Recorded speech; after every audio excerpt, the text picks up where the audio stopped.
Hello, hello, hello, hello. Happy Monday evening. We are back. Welcome back, guys. Hope you had a stellar weekend. You made it through Monday. We're going to talk some football. Let's Toast Media. Welcome back to the stream. Always leaving an early comment. I always appreciate those. He says, go blue. Michigan salute Mason Brew. Thanks, buddy. Welcome to the channel. And shout out to Terry Pender. We've got another member of the channel. Let me look it up. I think we're getting a couple per day now. It's exciting stuff. Welcome. As a super fan, you can see it. If he ever comments, he'll have a little badge next to his name. He'll get my undying love as a part of his membership. I'm just kidding. But we got Sam Lee, Terry Pender, Keno Bear, and Logan Evans as members of the channel now. Appreciate you guys. If you're here or if you're watching this later, there's a shout out. We'll get going in a couple minutes here, guys. I know we're a few minutes early. I said 8:30. I'll get started there. Today, we're going to go through kind of the top five, so I'll do an abbreviated version. If you already watched it, I won't try to repeat it too much, but I will repeat some of it.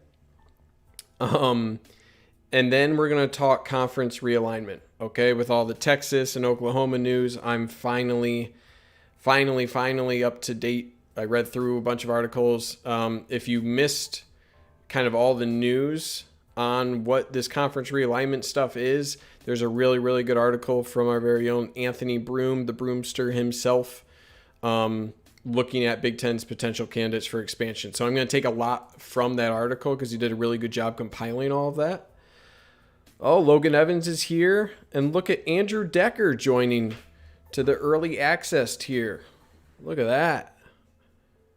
Appreciate it. Andrew Decker, always a guy showing up for the live streams. I appreciate it. And you're joining the membership. I appreciate that. I already have it for people interested in like what it is. It's a way of supporting me, supporting the channel. You get cool perks. You get a little icon next to your name, as well as I'm going to be updating some icons for emojis that you can use. For different tiers, you can get early access. I've posted the song that I'm going to be using for my hype video. I just found that today. So that's something that is in the early access. I'm trying to do a post about every day to give progress on videos I'm working on, ideas I'm working on, things like that. And then the highest tier is has a member-only live stream Q&A. So I'll be working on scheduling that coming up here probably next week. But yeah, we got a lot coming. So appreciate you guys. We'll get kicking off here in about a minute. Let a few extra people flow in here. But yeah, welcome Logan Evans. Welcome Decker. It's funny. I used to work with a guy named Andrew Dedinger. And your name always reminds me of that. Okay. All right. We're going to get going 45 seconds ahead of schedule here. Let's get going. Okay, if you watch the video, again, I'm going to be going through it a little bit. So sorry, but I'm going to do it. We're just going to hop right into it right away. Make sure I go small face. Remembered that. Here we go. Actually, okay, that's good. So yeah, top five here. So remember, I covered every single guy on the 2021 recruiting class. This is just looking at the freshmen, not the transfers. So I looked through the entire list and I was like, all right, which of these guys are going to make an impact this year, 2021, okay? It doesn't necessarily mean I think they're going to be the most productive guys at Michigan or even have the highest ceilings.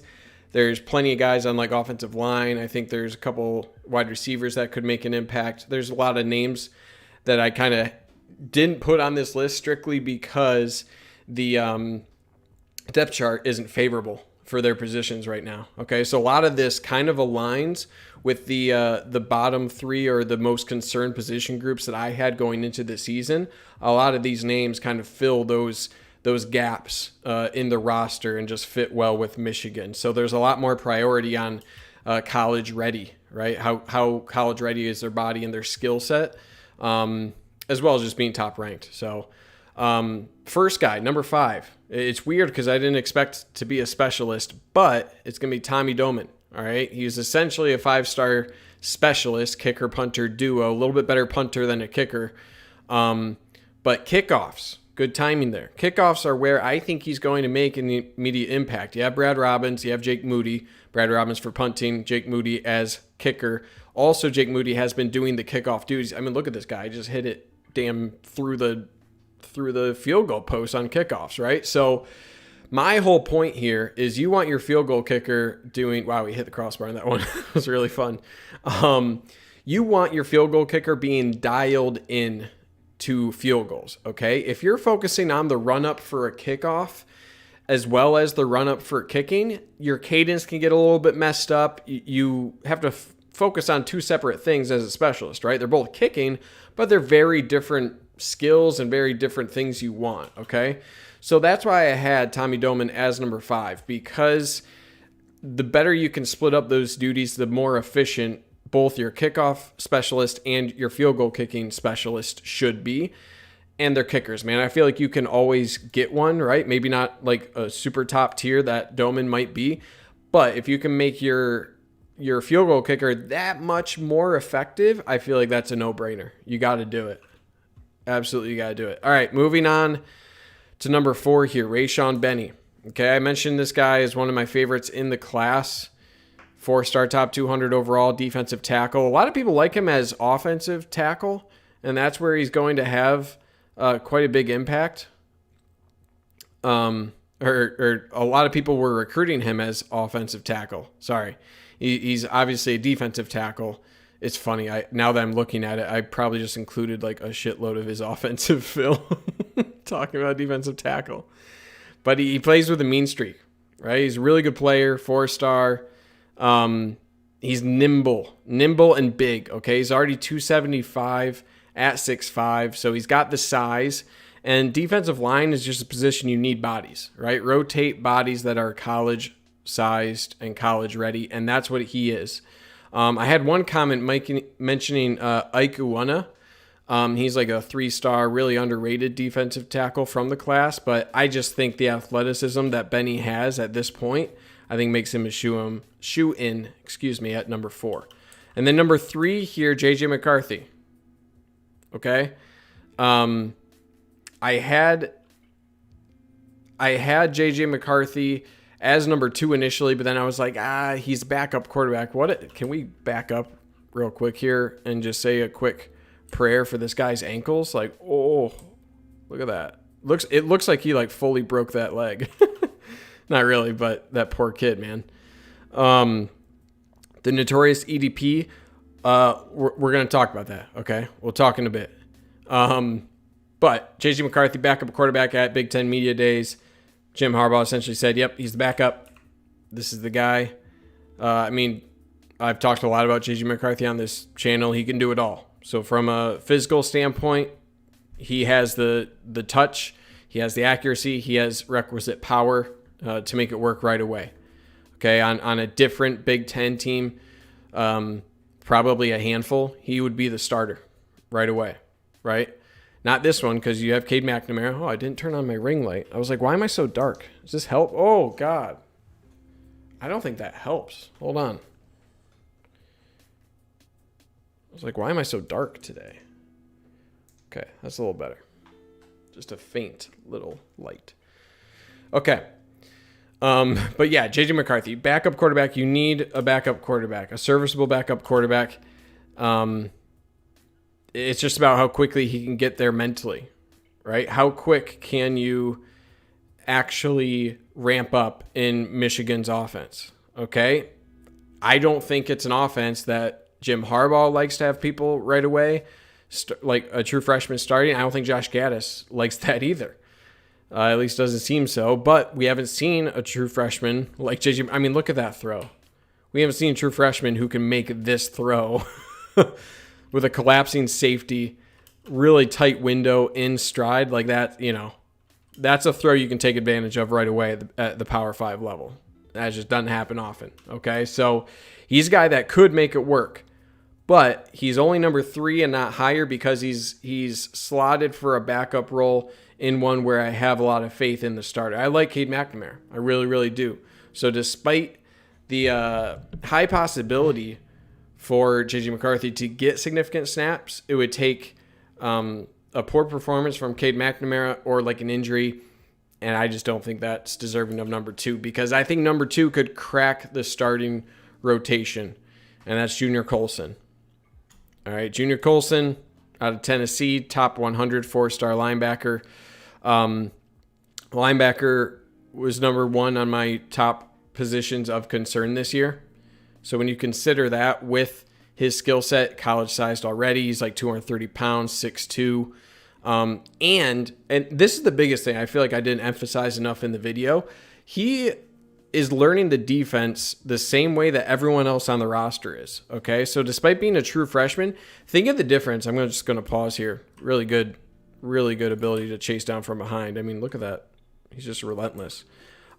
Biggest difference between J.J. McCarthy and Junior Colson is look at where the offenses are right now in terms of their life cycle, right? Josh Gaddis, Cade McNamara's had he's in his 3rd year now of learning the same offense under Josh Gaddis. Junior Colson is on year 1 of Mike Macdonald, just like everybody else. Just like everyone else. So what's the advantage that all these other guys have over Junior Colson? Of like experience, but that's about it. In terms of skill set, he's got all the physical tools. So the mental aspect of him having to ramp up, sure, there's a lot that goes into experience that helps on the defensive side. But in terms of mental, he is learning just the same that everyone else can. And he's a really smooth athlete and a guy that I think could do some pretty big things. All right, number 1, Donovan Edwards. Okay, this one's a no-brainer to me. This one's like, yeah, it's going to be Donovan Edwards. Right? 5-star according to 24/7 Sports. It was funny because I had back-to-back comments today. One where it was like, this is bad. We don't want Donovan Edwards contributing. We just need 2 running backs. I shouldn't give him that funny voice because I think it's a valid comment, right? We've seen Michigan kind of bouncing through running backs, not really establishing a guy, questionable playing time for the running backs on the roster, a lot of things like that, right? So there is truth to like, yeah, I want to give one guy bulk of the carries or 1 or 2 guys, and let's just let them find their groove, right? And then there was another guy who's like, Donovan Edwards is a game changer. He's gonna change the offense altogether, things like that. So anyway, it was funny that I had both sides of that, but there are ways to utilize Donovan Edwards outside of just running back. And I think what I said is in terms of like snaps, I think you're going to have like Hassan Haskins at like 55%, Blake Corum at like 35. No. I think I said like 45, 35, and 15 or something. I can't do math right now. Anyway, but I think Donovan Edwards will get like 15% of running back snaps, and I think a lot of his should be used in more of a receiving. Let me see if I can actually stretch these highlights. Yeah, I'm just going to stretch these highlights as I talk about them. So the thing that Donovan Edwards has over Hassan Haskins and Blake Corum, in my opinion, is his receiving ability. He's a really solid receiver out of the backfield. You can even motion him out into the slot, and he has a skill set to make it work out there, okay? So that's what I want them to use Donovan Edwards as. I want them to use him as an offensive weapon, similar to how you used Jabril Peppers. And like, remember when Mark D'Antonio burned like 2 timeouts when he saw Jabril Peppers come on the field? I want to make Donovan Edwards into that, okay? This highly athletic, scary guy that you don't see a whole lot in each game, but when he comes out, the ball's either going to him or he's going to be a decoy, right? And it gives you that kind of special package to where the defense is like, oh, what's going on? You know, I could see like a cool package with like Dan Villari and Donovan Edwards in the backfield, and people are like, what's going on, right? Like, I feel like that's something that could happen. So, yeah, I think you're crazy not to utilize 5-star talent. And the one, Edwards tends to log onto the Gone network quite often. Do you mean like the PSN network or something? Anyway, shoot, what was I going to say? You derailed me, Gary. I'm just kidding. Oh, dude, you're making a joke, aren't you? And log onto the Gone network like a touchdown. Like he gets to the touchdown. I'm dumb. Anyway, I forget what I was saying, but I want specific packages with Donovan Edwards because he's 5-star talent, and Gary, I'm a young man. I'm a young lad, and now Gary, just derailing me again. Also, think about recruiting. Okay, he had offers to Bama, Georgia, Oklahoma. Playing time had to be a big factor for Donovan Edwards. It just had to be. You have to consider that Michigan wants to make good on those promises. Okay, and not playing him would probably see him go elsewhere. Right? That's just my opinion. Could be wrong there, but I think playing time was a big factor in his recruitment, and I expect Michigan to make good on that promise and get him involved early. I think that's where it's going to go. So that's why he's number one, which is crazy because I really like Hassan Haskins and Blake Corum. I just think he's a guy with his offensive talent. You find a place for him on the field. Okay, I think he has that ability that not many players do. I think he's going to do that. So that's my top 5. That's it. Now we're going to talk. Okay, let's pause there. I'm going to pause there. What are some other names I could have brought up here? Okay, let's pull it up. Michigan class 2021. Who else could have made this list? I had a couple comments that said Raheem Anderson, which this is a good choice because he was being mentioned in the 2 deep. Raheem Anderson was. He was a guy who was being mentioned as a backup center, even rotating in with the ones. I think he's going to outdo his ranking by the time he's done here. I really like him as an interior prospect. I just don't think it's this year. I think next year he could. Clucas Gaming with Andrel Anthony. That's a good mention as well. Andrel Anthony was a guy who was getting mentioned despite his lower ranking. He was getting mentioned by the offensive staff as a guy who was shining early since he was an early enrollee. The main reason I didn't include Andrel Anthony, and there was a comment suggesting him, was because Dalen Baldwin ended up transferring. Similar size body, right? A bigger body, true outside receiver that Michigan was missing on their roster before Dalen Baldwin, and that's kind of where Andrel Anthony, I think, was slotting to be. So with Dalen Baldwin on board, I think those snaps are going to take the majority of Andrel Anthony. Now, I think you'll still see Andrel Anthony in garbage time, get him, 4 games of experience, keep that red shirt just because he's not needed. And then next year, he could be poised to be a larger part of the offense. Someone mentioned Ike Awana as a guy. I still think he's pretty raw, but he's a really great athlete. So he's got great size already. So if his technique, he was outside the top 1,100 on the composite. But I like his skill set. You want from a sheer athletic standpoint, he is he's a freak athlete. So if he can get closer to 300 pounds and be a nimble nose type of guy, he could possibly break the rotation at that position. I think there's still some questions about technique. He's got the athleticism. Look at him go. Look at this guy run. But yeah, in terms of him contributing early, I just think Raeshawn Benny is in a better spot on the defensive line than Ike. And then who else? Jaden McBurrows. No. I think you got enough cornerbacks to figure it out before you have to go to your true freshman. I do like Keyshawn Bennett, not this year. Oh, Lewis Hansen's a guy who was brought up. He was the guy I talked to for his freshman feature episode. I interviewed him, asked him some questions. He's a guy, actually, I got a DM from his dad after, and it was pretty funny. So he's put on some weight since. So he's already past 250. So you're looking for size in a tight end. He's got a great skill set. Out of Massachusetts, the main thing is just going to be competition level, right? It's a big jump up from Massachusetts.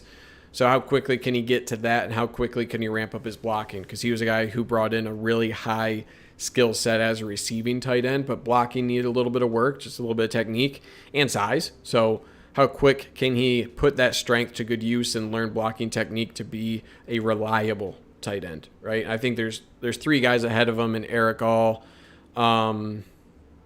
Luke Schoonmaker, and guy Matthew Hibner. So you got those 3 guys ahead of Hansen right now. So I think next year's the year, but I mean, his highlights are really fun. And he is just like a jumbo wide receiver, like his footwork out there. I think Hibner's a really interesting prospect and probably a dark horse, honestly. But yeah, I like him a lot. Late to the stream, but thanks for this. Welcome, Joe Kirkland. Welcome to the stream, buddy. You're allowed to be late one time. This is your one. And then you're banned for life. I'm just kidding. Jaden Hood is a guy I really like this class. I feel like I didn't say that for every single, like, let me look back at previous classes. I really like the 2021 class. I mean, honestly, I think they did a pretty good job on this class as well. I had some questions about Nikai Hill-Green, I think. Questions about Aaron Lewis. And then I don't know. Yeah. But I do think I like the 21 class a little bit better.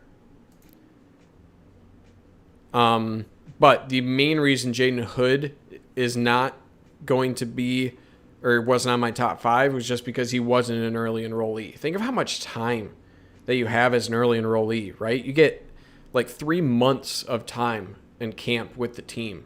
That is such a huge advantage. It is honestly almost impossible to see a non-early enrollee make an impact unless they're like just a crazy athlete or a guy at a position of need, which is like Raeshawn Benny, or a specialist like a kicker, right? It's just so hard for those guys to step in and make an impact right away, especially defensively. So yeah, I think the top 5, I would call it like somewhat predictable, right? I think everyone would have J.J. McCarthy, Donovan Edwards on that list without a doubt. And I think most people would probably have Junior Colson. I think I'm going out on a little bit of a limb saying Raeshawn Benny will get time. I chose it pretty safe, though. Tommy Doman is the only, like, oh, that's a weird shoot, like a weird pick. But Lewis Hansen could be a good pick as well. So, yeah, that's my thoughts. That's my video. Here, let me shamelessly post the Mason Brew link into the chat. And now, do you guys want to talk? Speak now, or whoever, forever hold your peace. I'm going to transition to the conference talk. I haven't talked about it. I haven't voiced my opinions yet. So we'll walk through that together if you guys don't have anything to say about this list. Do you agree with my list? Am I crazy?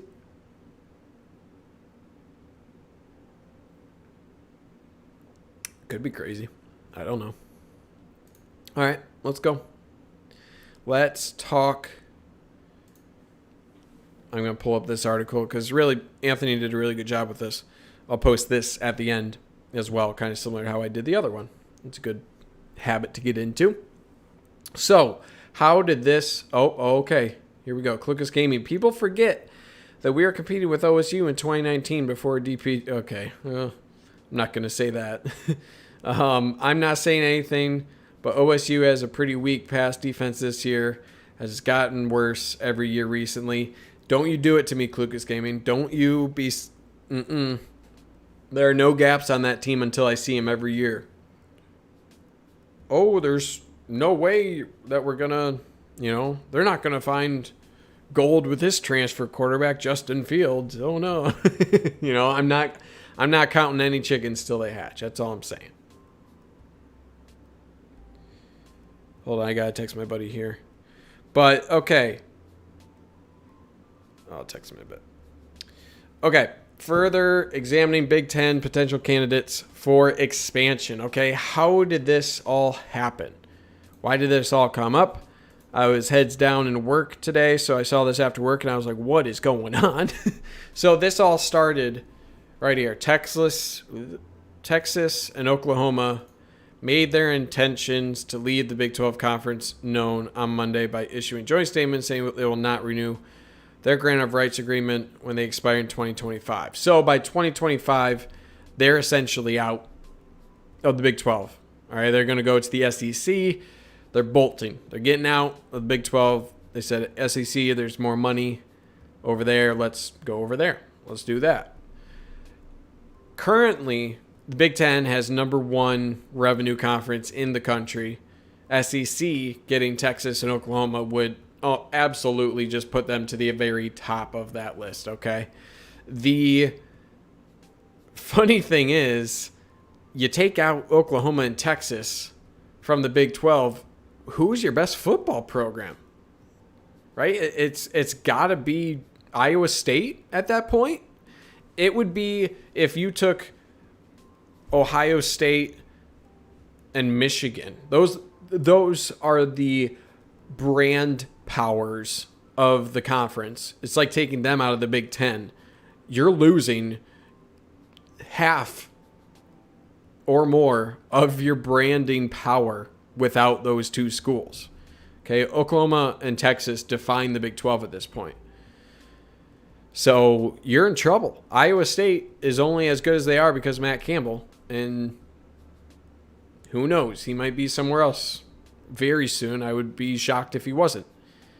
So the most interesting fact here, the Big 12 deal for their deal for their rights after Oklahoma and Texas are gone, it could drop from $37 million in annual revenue to as low as $9 million per school. Okay? Think about that. And this is from CBS Sports on Monday. $37 million in annual revenue to as low as $9 million per school. Think about that. You've been working at a $37 million per year expected budget, and that deal goes down to $9 million per school. Like, that's insane. That amount of difference in that deal, right? And I mean that's not the right way. It's not your budget, but that amount of money that you're expecting from that deal, $37 million, that goes down to $9 million per school, and that's just insane. They just won't survive. So if you lose those two teams, which is going to happen now, I don't know how it could turn around, right? Like how could that possibly turn around after they issue that joint statement? Like, they're dead. And now and this is the biggest fact, all other schools are going to talk to other conferences and figure out, you know what? Shit, we can get more money if we leave. Like, let's do that. So good luck. Good luck, Big 12. Like, it's just not going to work. And so you've had Kansas. Should I bring up the notepad for this? I haven't when I started doing live streams, I used to break out the notepad for different stuff. Oh, you can't read it if it's on that side. So we have two teams.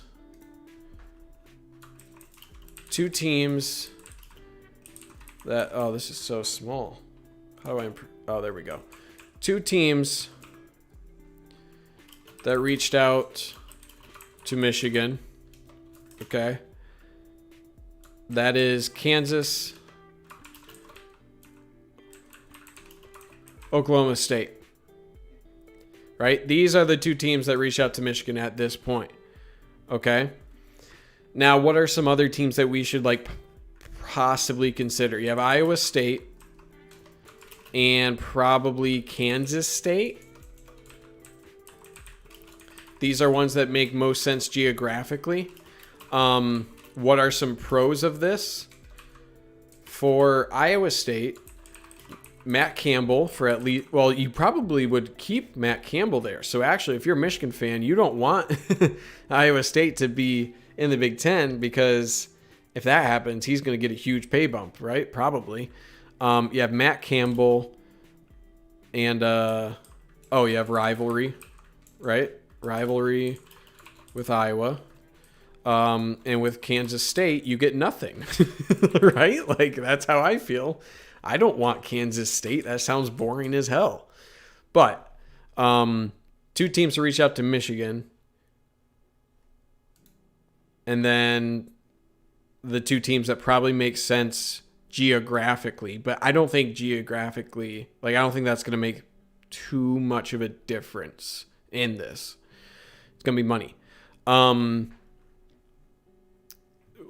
I guess, are there any other teams that make sense? Would be possibly Notre Dame. And then I'm just going to put, but they're closer to the ACC, right? If they're going to join a conference, it's probably ACC. And I would bet, here's a prediction, Notre Dame goes to the ACC once ACC loses some teams elsewhere to other conferences, right? ACC is oh, crap, we lost this team to somewhere else. And then they're going to offer a huge deal to Notre Dame to join the ACC. There you go. That could be possible, right? Now, geographically, it would make sense for Notre Dame to join the Big Ten, but they're weird. So, Oklahoma State and Kansas would be for basketball, not football. That's true. Kansas and Oklahoma State for basketball would be pretty awesome.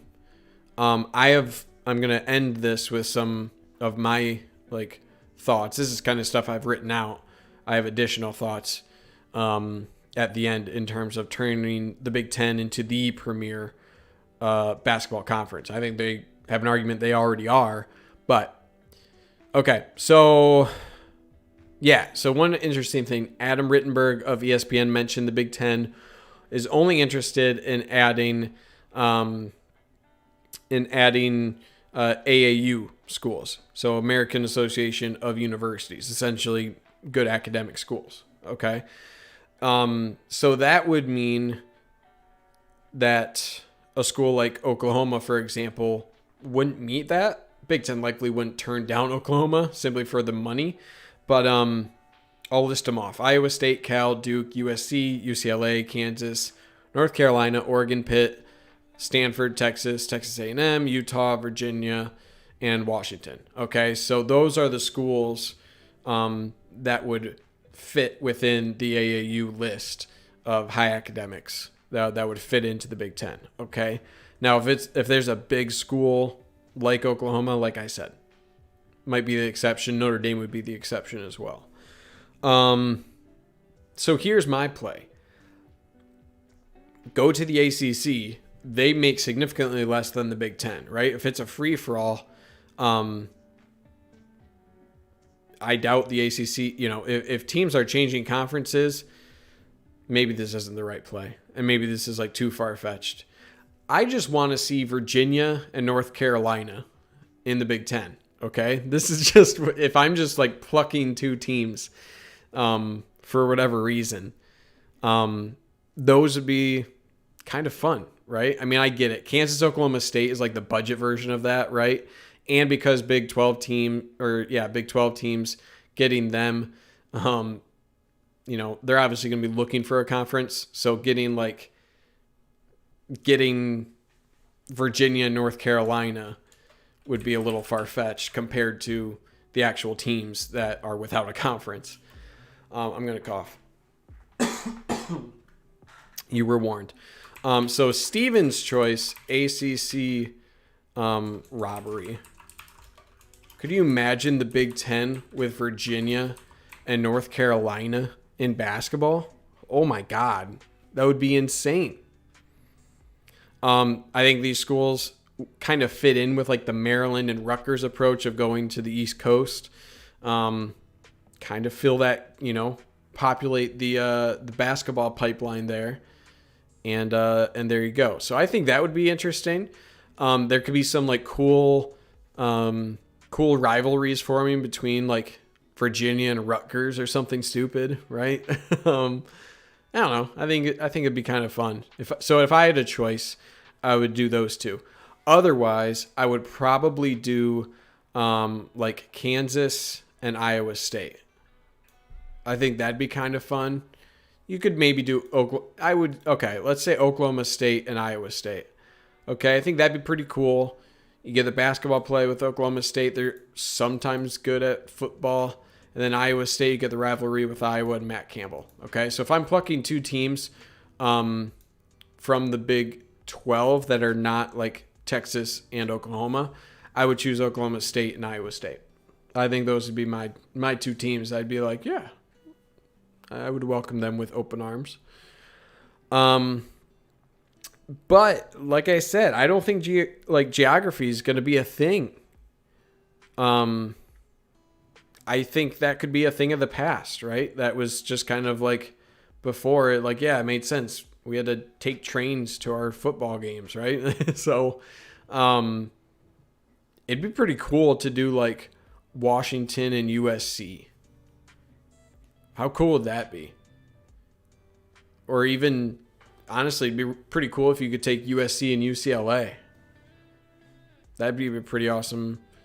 So I'm gonna put Steven's choice too. Pac-12, I would add USC and UCLA.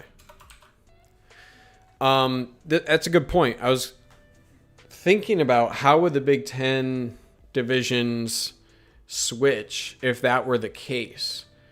Okay, because do you keep it kind of? I don't know. So it could be a way, and I'll just write it down here. Conference division shakeup. So here's my thoughts.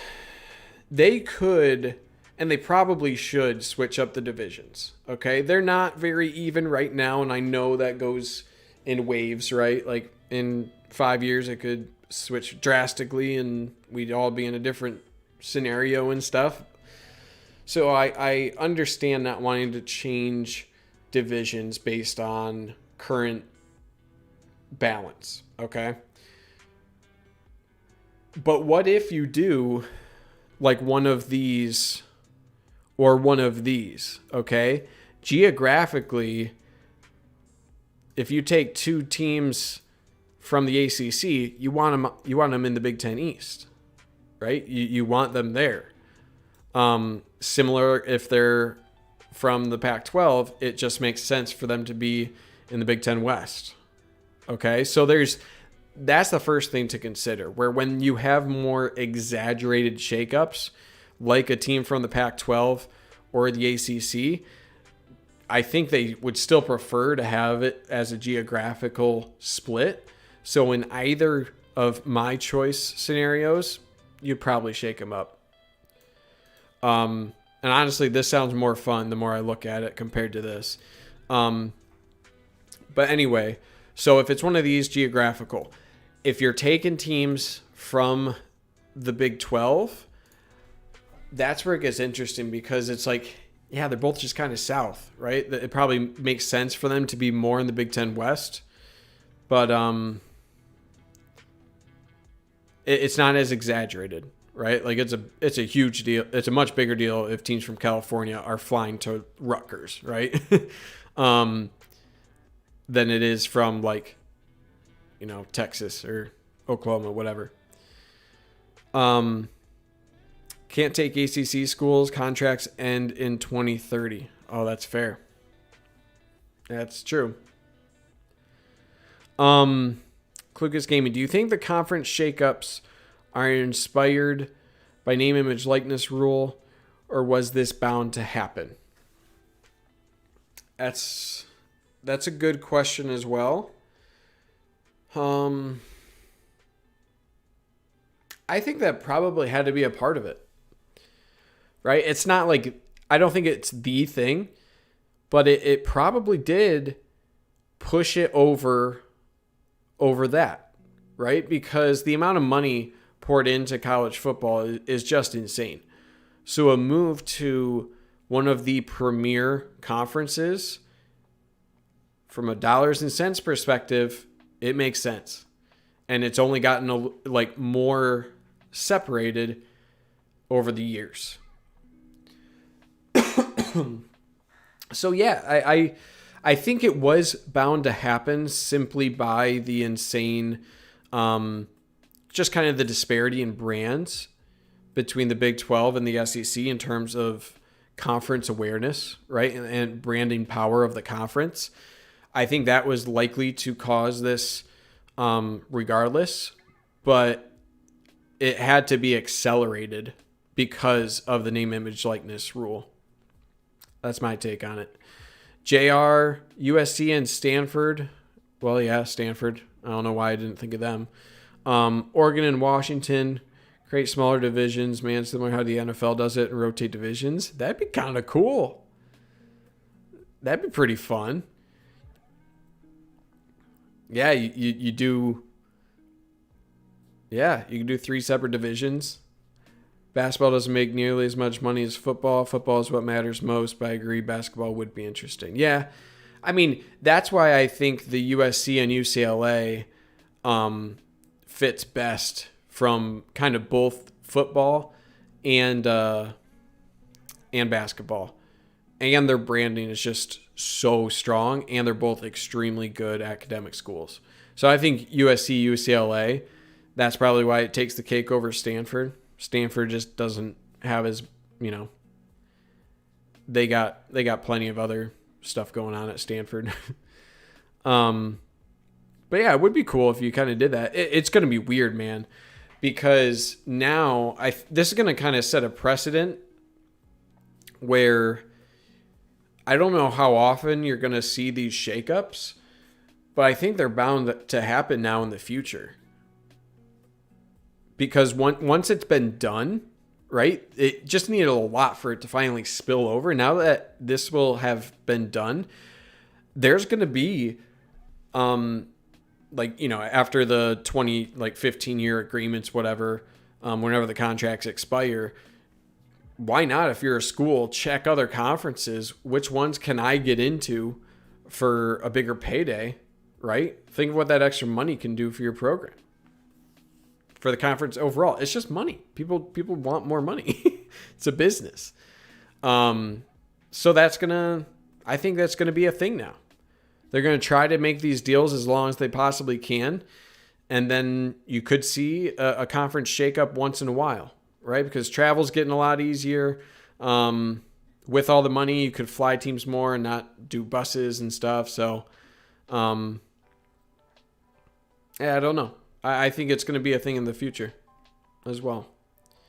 But you're right. Basketball doesn't nearly make as much money as football. Okay, guys.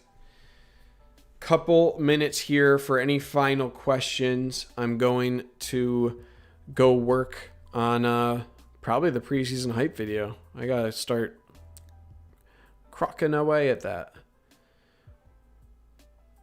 What's your take on Ryan Day's revenue sharing idea with name, image, likeness? Clucas, I'll be honest, I haven't watched that yet.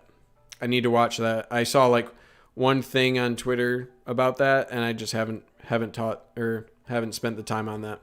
Been busy with other stuff. But I mean, I think Ryan Day's a pretty smart guy. So I don't know. He probably has some good ideas. Correct me if I'm wrong, but Greg Sankey was waiting for Jim Delaney to leave and took advantage of the newer commissioners. It's all about relationships, and Greg Sankey took advantage. That sounds right. I think that sounds right, JR. And you're right. This is all about relationships. If there aren't good relationships between the two parties, like, good luck, right? So you're not wrong. That's a good point to make.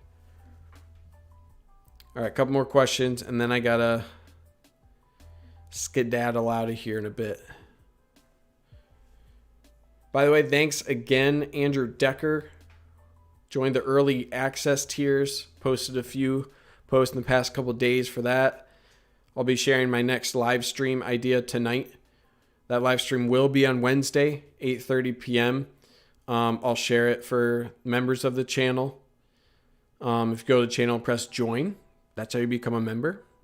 You don't have to, but I would like you. But yeah, Terry Pender joined Superfan tier. Andrew Decker, early access. Logan Evans joined recently. And yeah, we'll be doing another live stream on Wednesday night. So no actual video coming out Wednesday. Okay, I'm structuring it more as kind of like this sort of deal for the live stream. So I'm prepping some materials for it. I'll post what the topic is to members tonight. And I'll have that live stream out on Wednesday and a post to go with it on Mason Brew so you guys don't miss it. Will the media be able to watch some fall camp? My bet would be no, JR. I just don't think that's going to happen with where the administration is right now at the university. And especially with like, you think of the Olympics, they're not allowing people to, I won't get into it, but I doubt they'll let the media in. I think the most we'll see of the program is through the program released hype videos. August 6th is the date that fall camp starts. You did get that. Okay. I think this is it. Throw a like on the video, guys. Thanks again for coming. I always appreciate when you guys come hang out. Thank you for the questions. You're watching a dude on Notepad, so I really appreciate you guys coming and entertaining me. It's always a good time. So I do appreciate you guys. Nelly Molden, go Big Blue in the big house. Okay. It's a lot of emojis, Nelly. And Kayla Spencer, welcome. You're late, but you can always go back and watch it again. All right, guys. I'll be back Wednesday. I will see you soon. Thanks again for coming to hang out. And have a great night. All right. Take care, guys. Go Blue.